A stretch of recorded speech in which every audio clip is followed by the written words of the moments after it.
পরিবেশ আইন ও নীতিমালার তোয়াক্কা না করেই ময়মনসিংহ বিভাগ জুড়ে চলছে ৫ শতাধিক ইট ভাটা। এর মধ্যে ৪৫০-রও বেশি ভাটা পরিচালিত হচ্ছে অবৈধভাবে।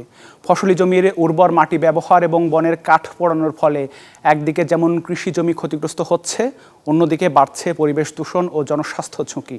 তবে সংশ্লিষ্ট কর্মকর্তারা বলছেন, অবৈধ ইটভাটার বিরুদ্ধে দ্রুতই নেওয়া হবে কঠোর ব্যবস্থা। সুলতান মাহমুদ কনিকের আরেকটি রিপোর্ট দেখুন। চারপাশে ফসলি জমি, পাশে লোকালয় আর শিক্ষা প্রতিষ্ঠান, এর মাঝেই গড়ে উঠেছে একের পর এক ইটভাটা। পরিবেশ আইন ও নীতিমালার তোয়াক্কা না করে ময়মনসিংহের বিভিন্ন এলাকায় গড়ে উঠেছে এসব ইটভাটা। এতে একদিকে নষ্ট হচ্ছে কৃষিজমি, অন্যদিকে বাড়ছে পরিবেশ দূষণ। পরিবেশ অধিদপ্তরের দেয়া তথ্য মতে ময়মনসিংহ বিভাগের ৪ জেলায় মোট ইটভাটা রয়েছে ৫৩৬টি, যার মধ্যে ৮৬% অবৈধ। বৈধভাবে পরিচালিত হচ্ছে মাত্র ৭৭টি ইটভাটা। ময়মনসিংহ সিটি কর্পোরেশন এলাকা ও এর ১ কিলোমিটারের মধ্যে কোনো ইটভাটা পরিচালনার অনুমতি না থাকলেও চলছে ১২টি ইটভাটা। স্থানীয়দের অভিযোগ, ইটভাটার কালো ধোঁয়ায় আশপাশের ফসল ক্ষতিগ্রস্ত হচ্ছে।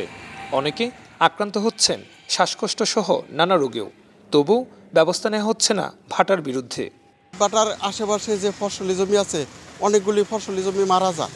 ধোঁয়ার কারণে অনেক মানুষের শ্বাস প্রশ্বাসের কষ্ট হয়, বিভিন্ন ধরনের সমস্যা হয়, গাছপালার সমস্যা হয়, গাছপালাও ধোঁয়ায় নষ্ট হয়।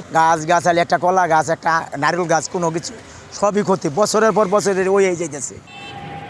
এদিকে জনবল সংকটের দোহাই দিয়ে নিয়মিত অভিযান পরিচালনা সম্ভব হচ্ছে না বলে দায় স্বীকার করে ব্যবস্থা নেওয়ার কথা বলছে পরিবেশ অধিদপ্তর।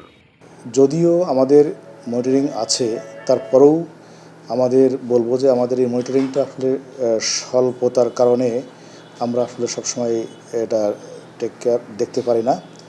তবে আমাদের এই ভাটাগুলো বন্ধের আমাদের কার্যক্রম চলমান আছে। অবৈধ ইটভাটার বিরুদ্ধে নিজের শক্ত অবস্থানের কথা জানালেন জেলা প্রশাসক। প্রত্যেক মাসে আমরা 4-5টা উপজেলায় অভিযান করছি এবং 2-3টিতে ভেঙে ফেলছি চিমনি এবং অবৈধ চিমনি, এবং বিভিন্ন মেয়াদে পরিবেশের মাটি কর্তন, কাঠ ব্যবহার ইত্যাদির দায়ে তাদেরকে মোবাইল কোর্টের মাধ্যমে বড় রকম জরিমানা করছি।